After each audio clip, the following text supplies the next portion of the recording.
किसी ने क्या खूब कही है कि यूं न खुला छोड़ जिंदगी की किताब को ऐ मेरे दोस्त, यूं न खुला छोड़ जिंदगी की किताब को ऐ मेरे दोस्त, बेवक्त की हवाएं भी कभी कभी पन्ने पलट दिया करते हैं। नमस्कार साथियों, मैं रमन राज आप सभी का दिल से स्वागत करता हूं अपने इस कर्म योग ज्ञान के चैनल में। इस चैनल के माध्यम से मैं आप लोगों को दिल को छू लेने वाली एक सत्य मार्मिक कहानी सुनाने जा रहा हूँ, जिसमें हमें अपने भगवान के प्रति पूरी निष्ठावान बने रहने को बताया गया है। तो आइए इस कहानी को शुरू करें। किसी गांव में एक सेठ रहता था। वह दिल का बहुत ही अच्छा और नेक दिल इंसान था। सभी लोग उनकी प्रशंसा किया करते थे। उस सेठ का बिजनेस भी बहुत अच्छा खासा चल रहा था। उनके परिवार में बस 3 लोग थे। ये सेठ, उनकी पत्नी और उन सेठ की माँ। तीनों लोग भगवान के प्रति बहुत ही निष्ठावान थे। उनके परिवार में बस एक बात की चिंता थी कि उस सेठ और सेठानी को कोई संतान नहीं था, जिसके लिए वो लोग बराबर कहीं ना कहीं मंदिर, मस्जिद और तीर्थ यात्रा आदि किया करते थे। गरीब और असहाय लोगों की मदद भी किया करते थे, यही सोचकर कि कभी न कभी भगवान उनकी भी फरियाद सुनेंगे। कुछ साल बाद भी जब उस परिवार में कोई बच्चा होने के आसार नज़र नहीं आए, तो एक दिन सेठ की माँ पैदल ही पहाड़ी वाले मंदिर जाने को घर से निकली। उसने अपने बेटे और बहू को भी कुछ नहीं बताया। उस पहाड़ी वाले मंदिर में एक बाबा रहते थे, जिनके बारे में कहा जाता है कि वह बहुत ही चमत्कारी वाले बाबा हैं। उन्हीं से मिलने के लिए सेठ की माँ बिना किसी को कुछ बताए पैदल ही पहाड़ी मंदिर को चल दी। मंदिर के बीच रास्ते में एक जंगल से गुजरना पड़ता था। जब वो माँ जंगल में पहुँची तो अचानक ही तेज आंधी और बारिश के साथ हवा चलने लगी।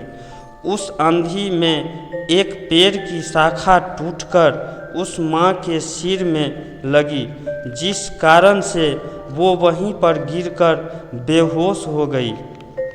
जब उस माँ को होश आया तो अपने बेटी की आवाज़ सुनी। वो डॉक्टर से बात कर रहा था कि डॉक्टर साहब, मेरी माँ की आँख कब तक ठीक हो जाएगी। डॉक्टर साहब बोले कि सिर में चोट लगने से आँख की रोशनी चली गई है। मैंने अपने तरफ से पूरा प्रयास किया है, अब आगे भगवान ही मालिक है। तब उस सेठ की माँ को एहसास हुआ कि उनकी आँख पर पट्टी बंधी है और वो एक अस्पताल के बेड पर लेटी हुई है। और बाद में उन्हें पता चला कि उन्हें एक सन्यासी बाबा ने अस्पताल पहुंचाया था और उनके बेटे को संदेश भेजवाया था।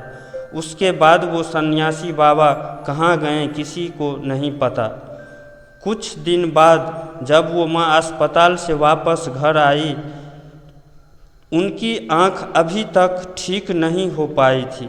डॉक्टर भी बोल चुके थे कि शायद वो अभी कभी नहीं देख पाएंगी। वो पूरी तरह से अंधी हो चुकी थी। वह सेठ अपनी माँ से बहुत प्रेम करता था। उन्होंने बहुत सारे डॉक्टर, वैद्य, हकीम से अपनी माँ की आँख का इलाज करवाया, यहाँ तक कि दूसरे शहर में भी जाकर इलाज करवाया, मगर कोई फ़ायदा नहीं हुआ। इसी तरह समय गुजरता गया।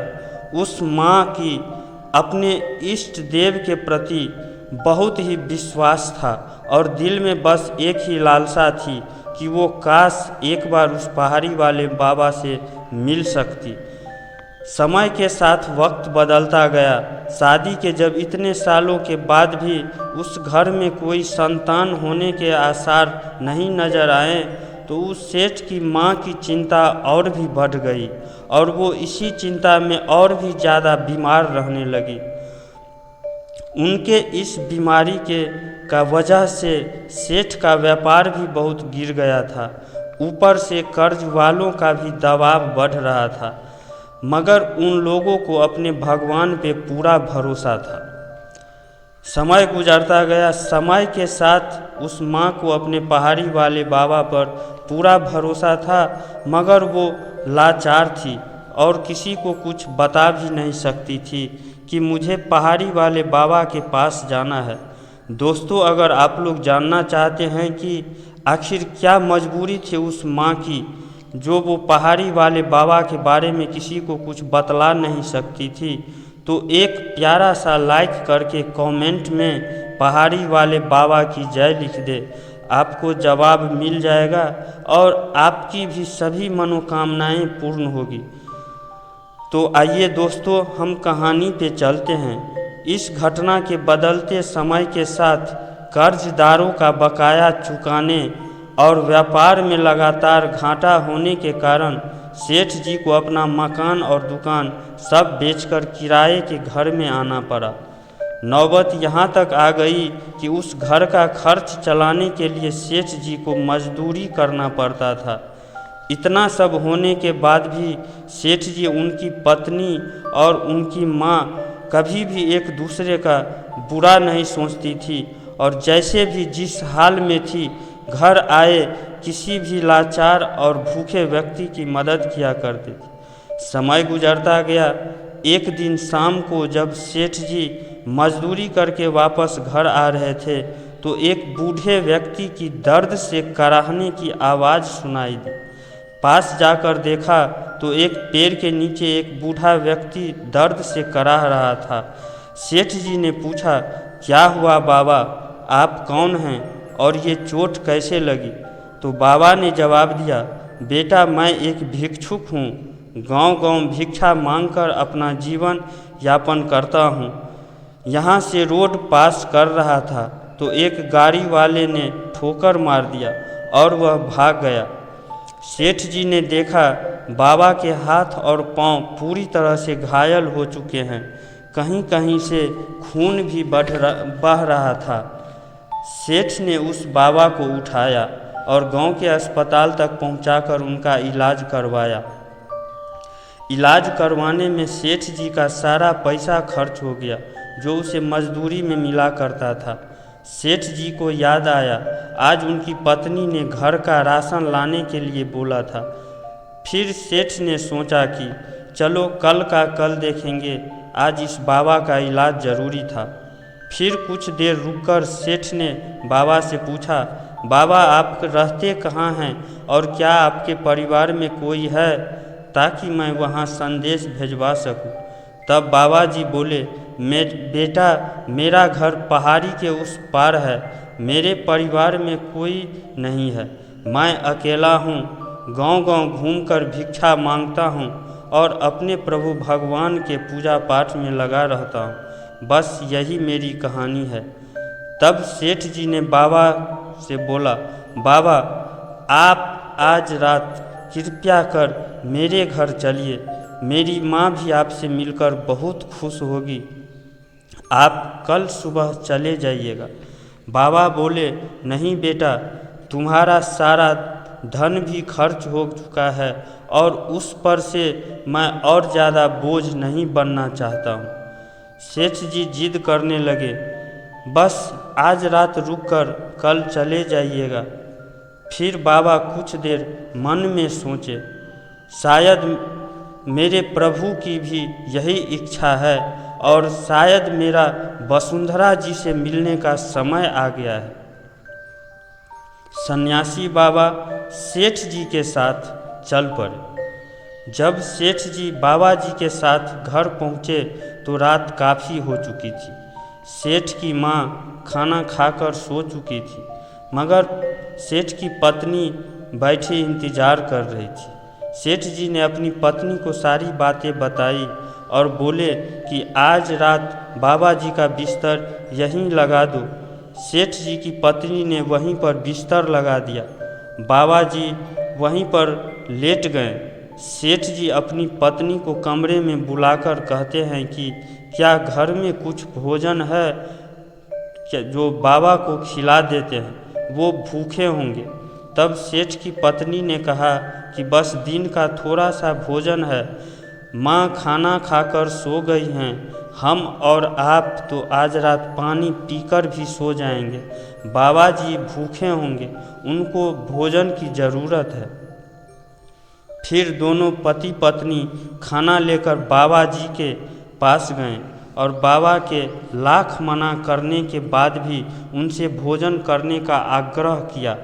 तब वो बाबा बोले, ठीक है, आप ये भोजन यहाँ रख दें और आप दोनों जाएं। मैं अपने आराध्य देव का सुमिरन कर भोजन ग्रहण करूँगा। सेठ और सेठानी भोजन रखकर बाहर अपने कमरे में आ गए। इधर बाबा ने जैसे ही भोजन का कुछ अंश लेकर अपने इष्ट देव का सुमिरन किया, उनके मंत्र के उच्चारण को सुनकर वो माँ अचानक से उठ बैठी और दोनों हाथ जोड़कर रोते हुए बोली, हे मेरे पहाड़ी वाले बाबा, आखिर आपने मेरी अर्जी सुन ही ली। मुझ अंधी से मिलने आप खुद आ गए। मुझ पे आप पर पूरा भरोसा था। आप अपने भक्तों को कभी निराश नहीं करते हैं।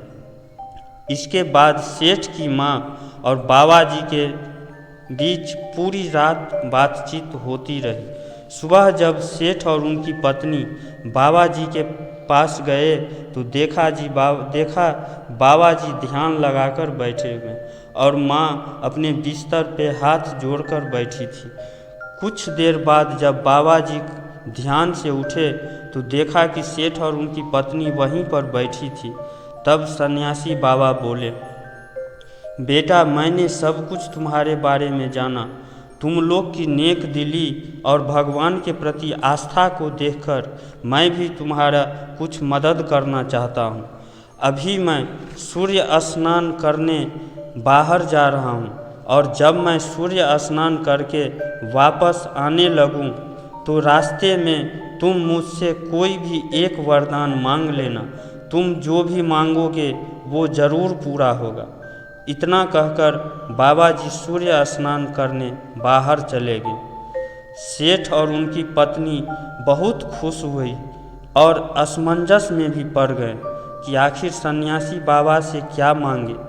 एक तरफ सेठ जी की माँ उनके लिए आँख मांग लूँ या फिर अपने लिए संतान मांग लूँ या फिर व्यापार बिजनेस के बारे में कुछ मांग लूँ।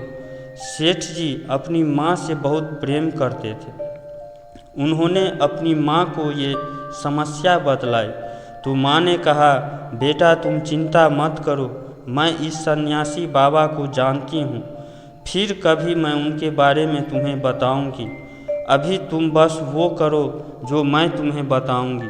सन्यासी बाबा आते ही होंगे, तुम जाओ और जैसे ही वो तुम्हें वरदान मांगने के लिए बोले तुम उनसे ये वरदान मांग लेना। फिर माँ ने अपने बेटे के कान में धीरे से कुछ बताया। माँ की बात सुनकर सेठ जी बहुत खुश हुए और माँ को गले लगा लिया।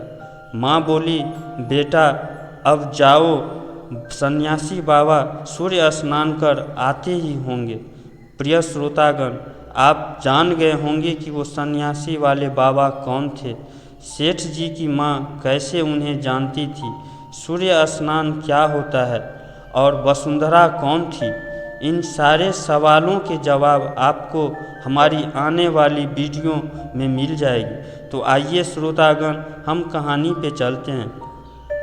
सेठ जी माँ से गले मिलने के बाद अपनी पत्नी के साथ आधे रास्ते में बाबा जी का इंतज़ार करने लगे। कुछ समय बाद सन्यासी वाले बाबा आए। दोनों उन्हें दंडवत प्रणाम किया।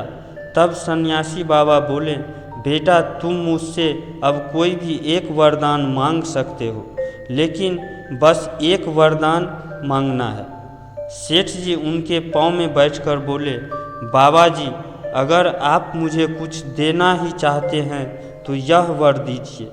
श्रोतागण ध्यान से सुनिएगा। बाबा जी से वरदान के रूप में सेठ जी ने बोला कि मेरी माँ अपने पोते को सोने के पालने में झूला झूलते हुए देखना चाहती है। मेरी माँ अपने पोते को सोने के पालने में झूला झूलते हुए देखना चाहती है।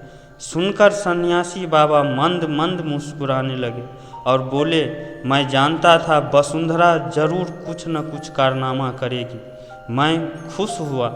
जाओ बेटा, तुम्हारी इच्छा पूरी होगी। कहकर सन्यासी बाबा पीछे मुड़कर चलते चले गए। सेठ जी और उनकी पत्नी समझ गई थी कि वो कोई चमत्कारी वाले बाबा थे। दोनों खुशी खुशी घर आए और सारी बातें अपनी माँ को बताई। समय के साथ पहाड़ी वाले बाबा की दया से सब कुछ ठीक हो गया। माँ जी की आंख धीरे धीरे ठीक होने लगी। सेठ जी की पत्नी ने गर्भ धारण किया और सेठ जी का व्यापार भी अच्छे से चलने लगा। वो फिर से सुखी संपन्न हो गए। तो श्रोताओं, कैसा लगा आप सभी को ये कहानी अच्छी लगी हो तो प्लीज़ एक लाइक कमेंट ज़रूर कर दीजिएगा और सब्सक्राइब बटन को दबाकर बेल आइकन ज़रूर प्रेस कर दीजिएगा, जिससे कि आने वाली सभी वीडियो का नोटिफिकेशन आपको प्राप्त हो।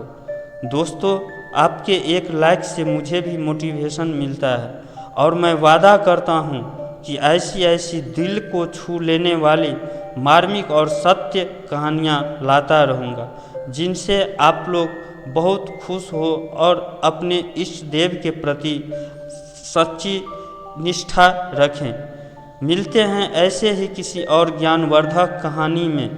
तब तक के लिए मुझे आज्ञा दे। धन्यवाद। आपका अपना चैनल कर्म योग ज्ञान। बोल दे पहाड़ी वाले बाबा की जय।